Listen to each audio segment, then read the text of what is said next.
Welcome back to the NAO show. We have a whole slew of trades to talk over this week. We have the firestorm that is going to be known as March 8th, the day that will live in infamy in the NAO show. I have my buddy Mike and I have my cousin Marky Mark all with me. We're going to knock down every trade that the Humpty Dumpty guy knocked out this week. It is a firestorm. Let's get into it. No, let's not forget about the one trade without Humpty here. Wait, there's a trade without Humpty Dumpty? Yeah, What? there certainly was, and it was one of the best ones. Let's go ahead and forget that. Why don't we just go ahead and What? You hear that, Brandon? This is bullshit. if we can squeeze it in, maybe. Maybe if we can squeeze it at the end. Mark, let's kick us off. Let's go, buddy. Yeah, I like you're calling the Humpty Dumpty. I've been kind of thinking about Donkey Boy or Mr. Mule. Depends It's on all how the I same, feel right? about him at the time, So I have we'll a come up donkey with punch joke for when I beat him eventually. Yeah. Woo! We'll Frankie coming in hot with the fire. Yeah, we'll come up with a nickname for him, but we're going to go over all the trades, which all involved Humpty Dumpty. And the way we're going to go through these is we're kind of going to focus on the non-Humpty Dumpty Mr. Mule side and go with the other side to start.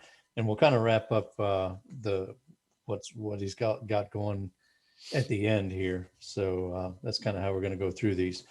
So let's start it off with the number one trade on my sheet. We have Two a Time, our buddy Two a Time receiving. He received. Now we have to refer to him from now on. That's right, Two a Time forever.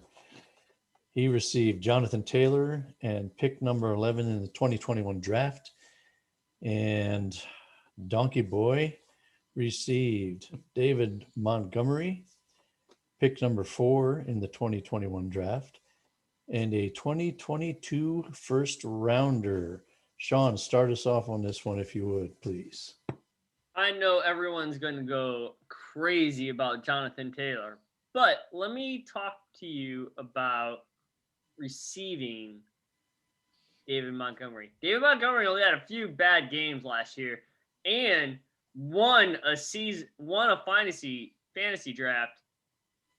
league for We'll get there. that guy that we don't care about. Yeah, our buddy. And 2 first-round picks. I think that's pretty even for Jonathan Taylor. I think for a guy that you can start in your lineup right now and 2 guys that will legitimately affect your starting lineup moving forward, for one dude, I think that's pretty damn good. Mike, what do you got? You got pick 11 in there too, so. Yeah. Yeah, I think for old Humpback, this is a whale of a trade. Whale of a trade. I kind of agree, though. I like this one. At first, from the early ones, this was, I thought, pretty good, actually. Like you said, you get David Montgomery, you can put him in right away. You get 2 first-round picks out of it. Not too bad right there. I mean, really, Montgomery's, a first anyway. First-round value. So, I mean, I think the values make sense on both sides.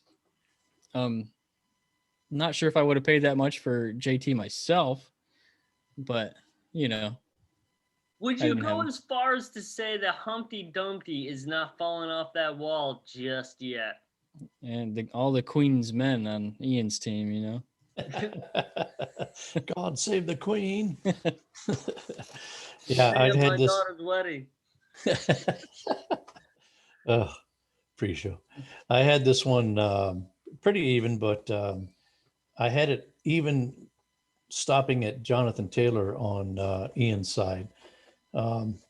So Ian did a good job to actually get that pick number 11 in there because that kind of put it in his favor on my calculator anyway. I had it the difference of a 2022 late first. So if you think about it, pick 11 is kind of like a late first. If that wasn't involved, then Jonathan Taylor for the other 3 pieces would have been even. But good on Ian for getting that extra piece in there. And I think Mr. Mule got what he wanted there with the picks. Mark, let me ask you a question. Does Yes, your sir. Dynasty 101 go off a 12-team roster or 10-team roster? I'm not exactly sure if it specifies that or not. It Okay. talks about tiers, and the tiers is the big thing where if you're going to pay up, it might be trading from a lower tier to a higher tier. Right. But Okay. I don't think it really goes into all that. You can set it for 2 quarterback or 1 quarterback. So of course I got it on the 1 quarterback for a 5% variance is what I got it set on. Okay. So, yeah. Well, yeah, that was a good trade there, I think, overall. So let's move on to the second one here. We've got the underdogs receiving Cam Akers in a 2023 fourth. And before I move on, I just got to say, a lot of these, we're moving into 2023. A lot of these trades move people into 2023, which is pretty cool, man. Mm-hmm. Coming on the 2021 season and we're dealing 2023 picks. So there was If a that's lot not of buy-in, I don't know what is. telling you, a lot of wheeling dealing. Makes it fun. It's a lot of fun for this league. So yeah, again, underdogs receive Cam Akers and a 2023 fourth rounder.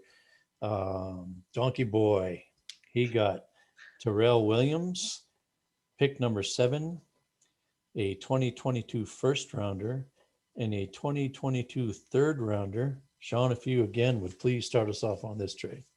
I mean, throw out Williams, all right, because he's an add-in, in my opinion. All right.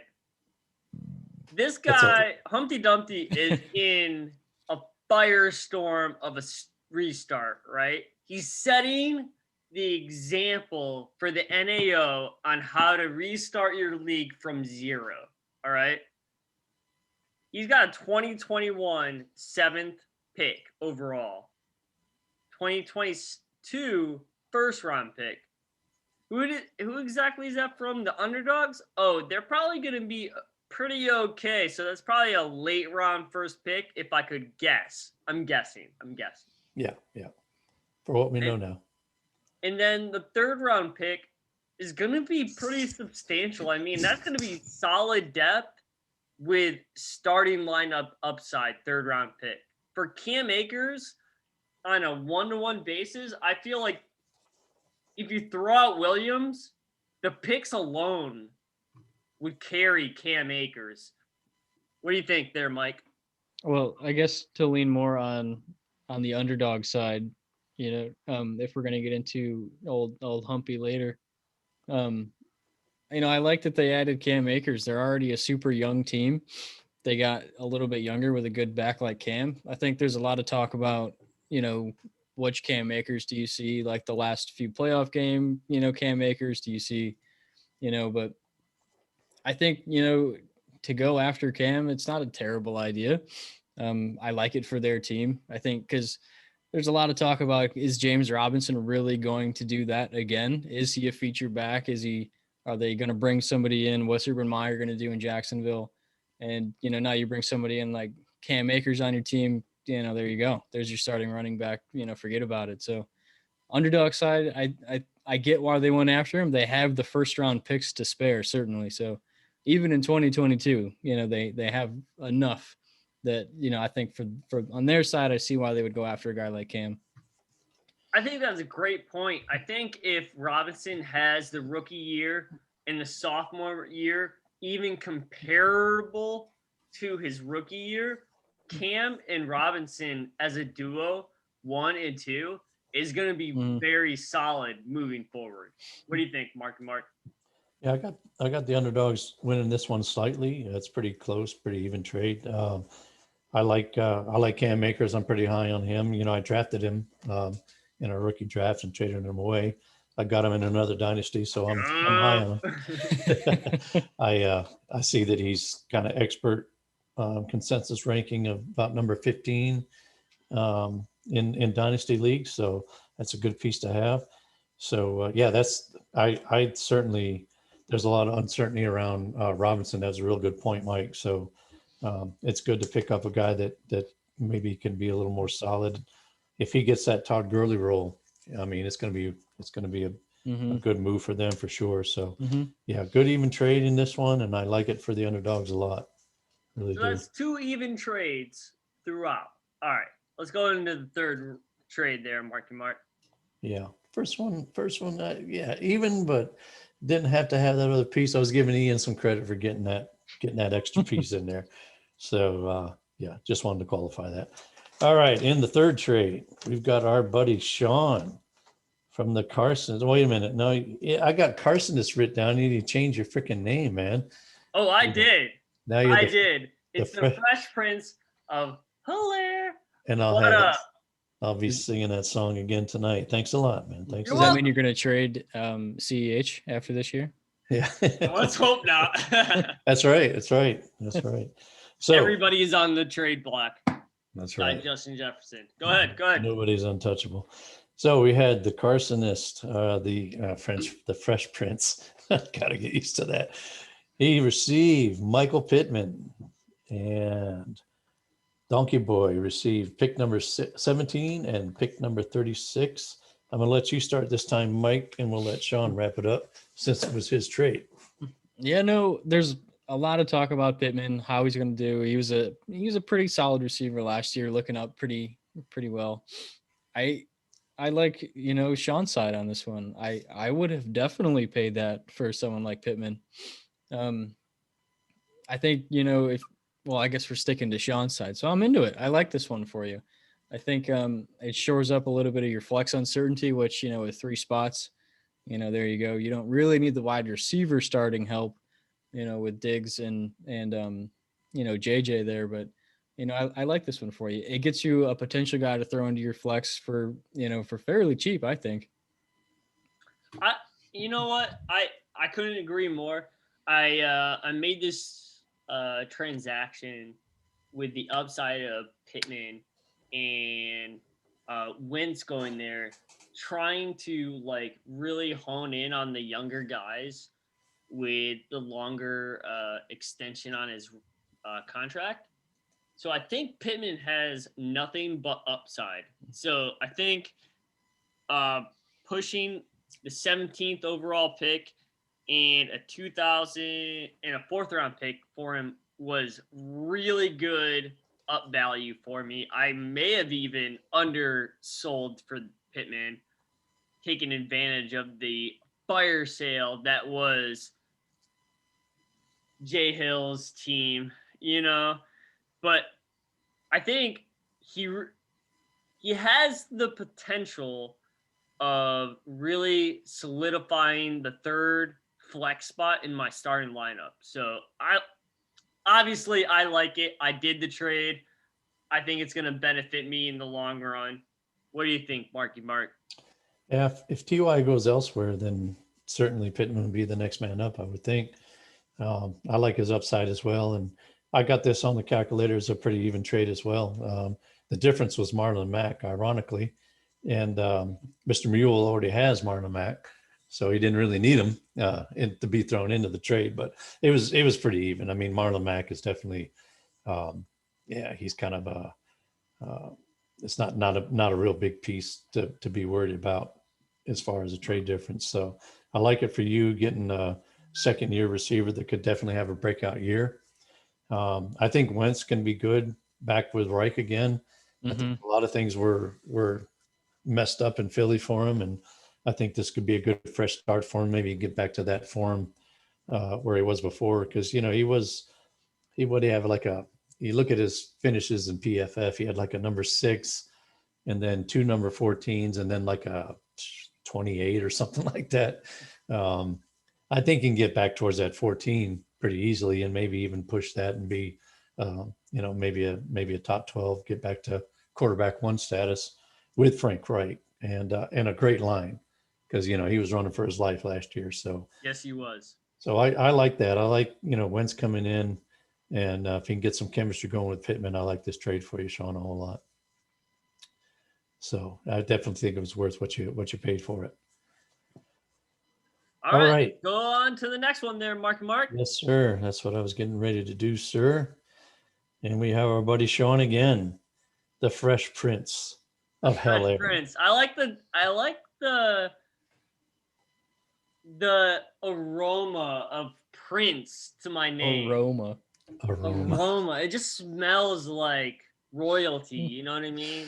Unlike that queen, that overbearing, self-centered, something up her. You know.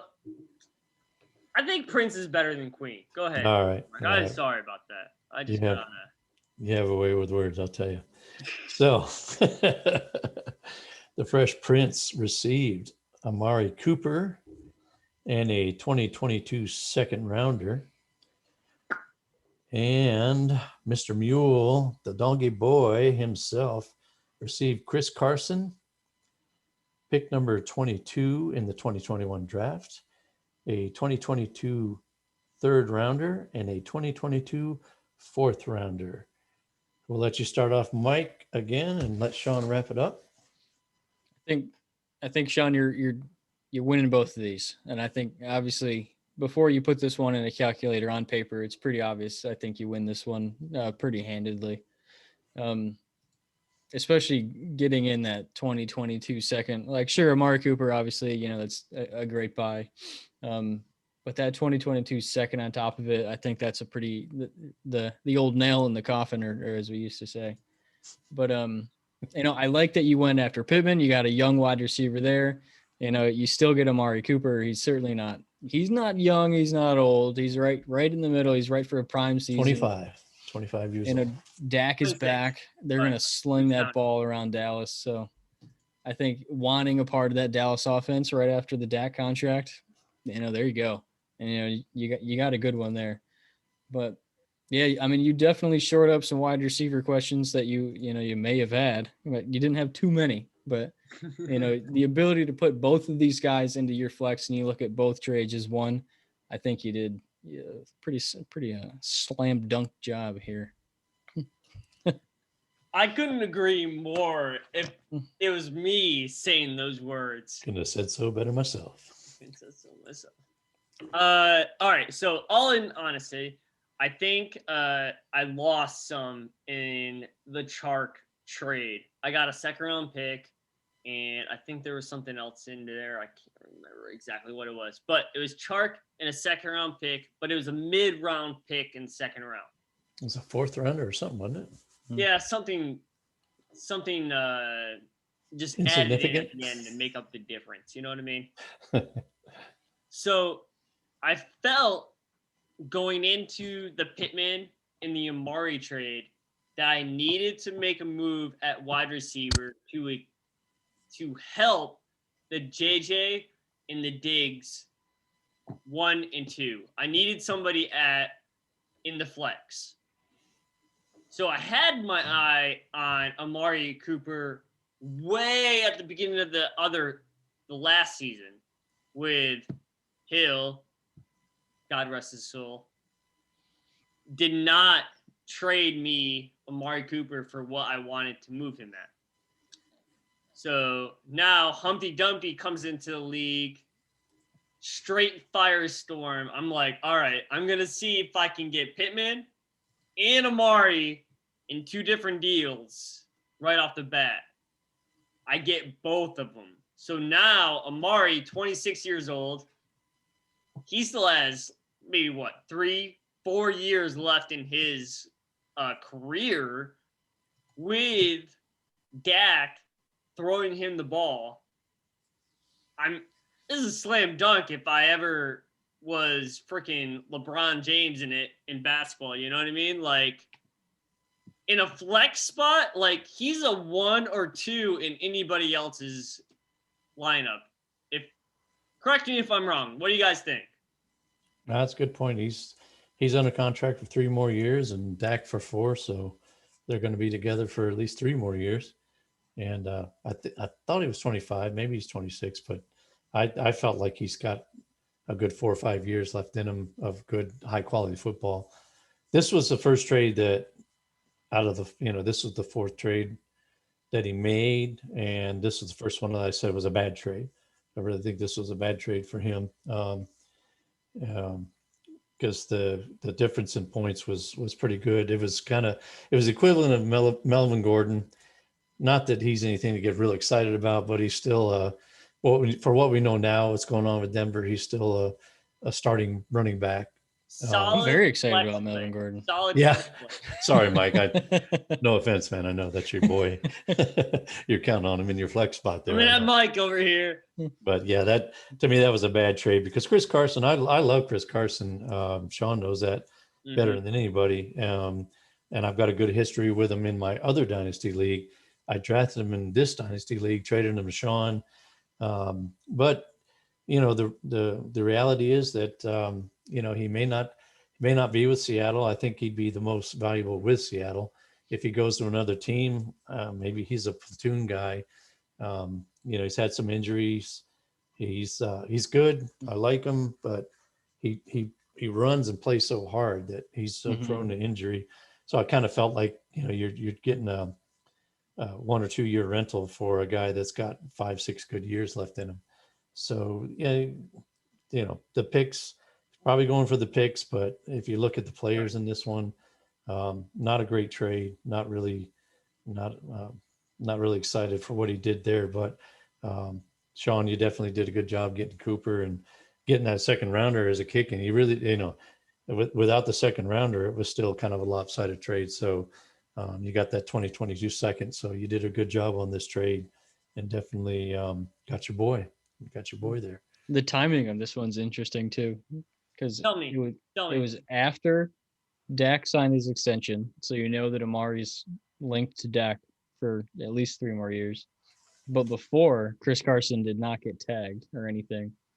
So I kind of wonder if that had something to do with it. I honestly, 100% transparency, I did not know if they were going to tag Chris Carson or not. I think there was a question about it. I think if they did, lots of people wouldn't have questioned it. You know, like Chris Carson, he's been the number 1 running back in Seattle for so long. And with the Russell Wilson totter, if you will, I think people would have not been questioning if he had gotten the tag, but he didn't after the trade. I didn't know that, obviously. I'm not a fortune teller. I don't see the future. But it definitely benefited me doing the trade as early as I did without Chris Carson getting the trade tag. But I'll give Donkey Boy one break here because he does have Rashad Penny, so maybe he's thinking that if Carson does stay around, that he's got him stacked up there in Seattle. But I really think I really feel like Carson is more valuable in Seattle than anywhere else. Yeah, I've got him in my other dynasty league. If he goes somewhere else, then I'm not so excited about him this year, to tell you the truth. But if he stays in Seattle, I would have felt a lot better if they tagged him. And so not tagging him means they're going to let him test the waters, and maybe they keep him if he can't find a better deal. And I just don't think there's much of a market for him. I really don't. So. Well, then Sean has DJ Dallas too, who's certainly not lighting up the scoreboard, but you gotta race or a horse in the race on that at least. Yeah. All right, Mike, you said it. DJ Dallas is on one side. The injury-prone Penny is on the other. DJ Dallas has shown that he could handle the first-round reps. He had a week last year that he put up 20 fantasy points. 20 fantasy points. So I don't know. I think there is a definite fight for RB1 between Penny and DJ Dallas. Maybe they'll forget about RB because they're so focused on Wilson. They'll forget to do anything, and it'll just be those two.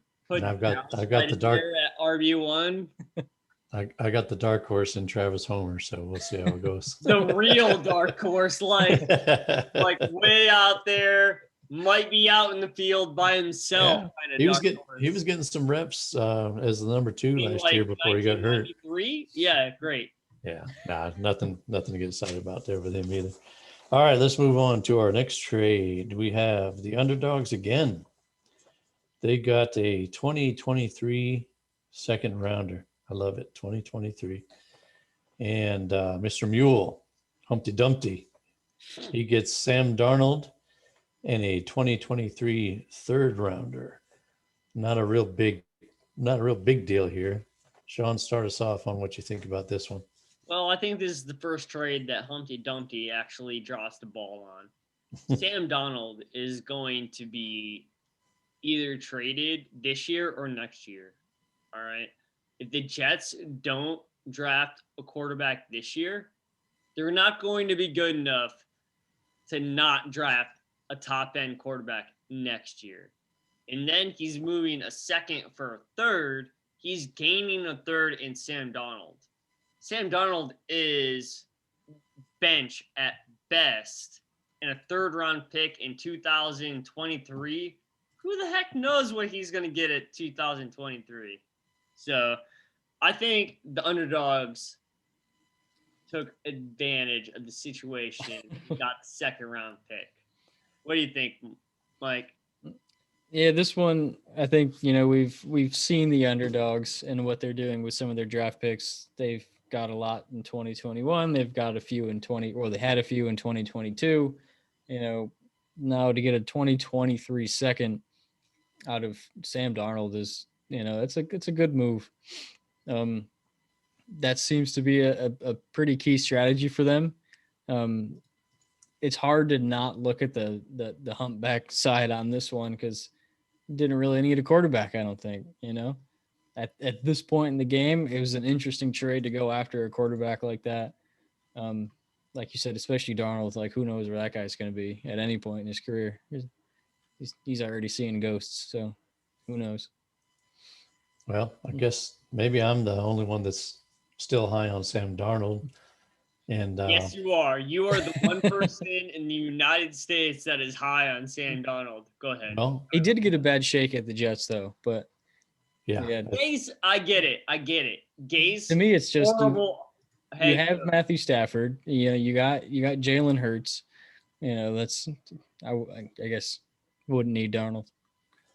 Well, I mean, 30 man roster, you want a third quarterback usually, and I think he was with the flyer. I think Gase ruined Sam Darnold, and I think Sam Darnold could be under the right coach and could still be a good quarterback. And he showed some things in his first season there that I think he can tap into again. I'll be interested. I may talk to my boy. His name is Ricky, by the way. May talk to my boy Ricky. Talk to my boy Ricky and see. Ricky, got it. I'd like to see what he thinks about Darnold because I think it was worth a flyer. If he stays with the Jets as the number 2, then it becomes a horrible trade. If he goes to another team, then he might have gotten something that could be a good, second or third quarterback to have on his roster. So I think it was worth a flyer. This one was a low point total on the calculator, but the underdog still doubled them up in points. The difference was equivalent to Preston Williams, who's no slouch, So we'll have to see how that one goes. Let's move on to our next trade, though. We've got the underdogs receiving DJ Moore. And what? DJ Moore. Okay. And Mr. Mule receiving Corey Davis, Brian Edwards, pick number 23 in the 2021 draft, and a 2023 fourth rounder. Start us off, if you will, Mike. This one, I don't quite all the way get. I could use some help on this one. Up until now, I thought each one you could argue, some player values here and there, but this is the one that really tips it over for me. I know in a few minutes we'll get into the whole his whole side and everything he got, but this is the one that sort of tips it for me. There's a lot of question marks going on. And then the player values are pretty skewed on this one. But I mean, if you're the underdogs and you're looking at your starting roster right now, you're feeling pretty good. So, if we're sticking to that side of the trade, well done, guys. What do you say, I Sean? couldn't have said it better, Mike. I think if you're looking at the underdogs, they got DJ Moore, which is equal in the calculators to a running back in Dallas. What's his name? Ezekiel Elliott. Like, he's no slouch, right? I think from the underdog's point of view, they got a stallion for what they gave up. What do you think? Yeah, this to me is just a bad trade. I know that Ricky is he's Tennessee native, and well, I'll say native. He lives in Tennessee, and he's a Tennessee fan, so maybe he was high on Corey Davis. But there's a lot of uncertainty around him right now. What team is he going to play for? Yeah, and I think he's a good number 2. I don't think he's a number 1 as he was drafted to be. I like Brian Edwards a lot, and of course, we had the original joke of the three of us were moving him around like a redheaded stepchild. I get it. In a frat house. Yeah. They kind of made that joke online today, but that was kind of originated from the show, I think. But yeah, I like Brian Edwards, but there's some upside there, but he didn't get used a lot, and the Raiders are such a weird situation. You don't know what's going to happen with him there. So this to me was just a bad trade. It was really lopsided on the calculator. The difference on the calculator was a 2022 early first rounder, and that's just way too much to give up, I think, for a good receiver. He could have been his 1 or 2, or even a good flex there. So I'm not crazy about this trade. This was the first one I was scratching my head, like you said, Mike. I was scratching my head on this one. But Mike, start us off. Let's talk about Ricky's side here, and in his strategy. What did you see that he did in all of these trades? I think the big takeaway on all of it is he ended up with 4 total first-round picks between this year and 2022. So, like Sean has said, if you're going to rebuild, that's the way to do it. Don't hoard all your first rounds in just next year. So for the next 2 years, he's got some pretty solid picks to work with. He threw in a few seconds as well, so it's not like he's just in the first and then later on. So he's got some good draft capital distribution going on between the next 2 years. I think like we said, a lot of the trades, you look at them individually, you can kind of say one side won, one side lost. But as a whole, and really, unfortunately, until we get to the DJ Moore thing, I thought what he did was pretty cool. I thought he came in, he tore everything up. He did what he had to do, and he was in a pretty good spot to rebuild. I think he's still really in an okay spot. I probably would have preferred the DJ Moore trade didn't happen for him, but the cool part is you look at his lineup, and it's not like he's, it's hard to say now, but is he going to compete for the championship? Probably not, but I don't think he's going to be a slouch or an easy win every week either. So, not only is he going to be potentially playing playoff spoiler going into the end of the season, he's got some picks to work with going in the next 2 years. I think that's a great point, Mike. I think he's going to be the underdogs of 2021, where they score a bunch of points, but they land in the last 4 slots. You know what I mean? I think all these trades put together really highlights what he's trying to do. He's trying to do a full roster rebuild, and he's really setting the standard of what that looks like through the NAO. I mean, there's a couple trades where he sold low on his guys, but he got what he was expecting. You know what I mean? The pick. He's going to go out, get a bunch of young guys with a lot of upside. You know what I mean? I think if I was taking over the roster, I would have probably kept either Jonathan Taylor or Cam Akers, but that's just me. You know what I mean? Like, those are guys that I would set my lineup as a baseline and build off that. But he got a bunch of first-round picks that may or may not be pretty darn early in the round. You know what I mean? So if you're going to do a firestorm of a complete rebuild, I think this is a pretty good strategy to go after. I think there's a couple of questions per pick, per trade, like the DJ Moore is kind of like, you're trading Ezekiel Elliott if that's what you're thinking. You know what I mean? But in the overall scheme of things, I think it's a pretty bold strategy to take. And I don't think he's done is the big thing.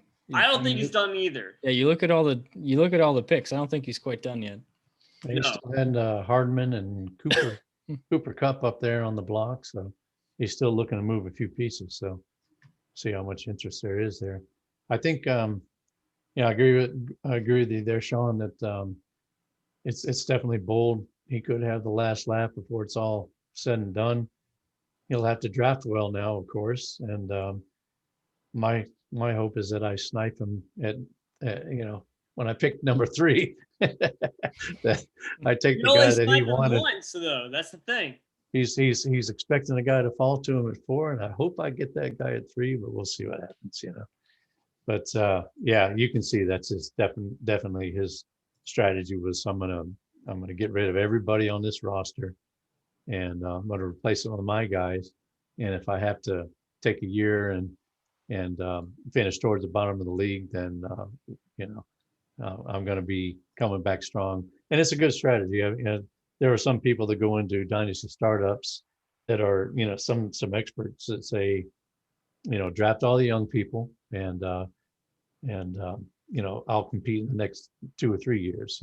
I'm not trying to win the championship this year. So we'll see what he does, man. He could be building for the long term here.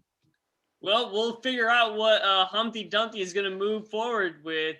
But before you all sign off, all those NAO show loyalists, Ian, you suck, baby.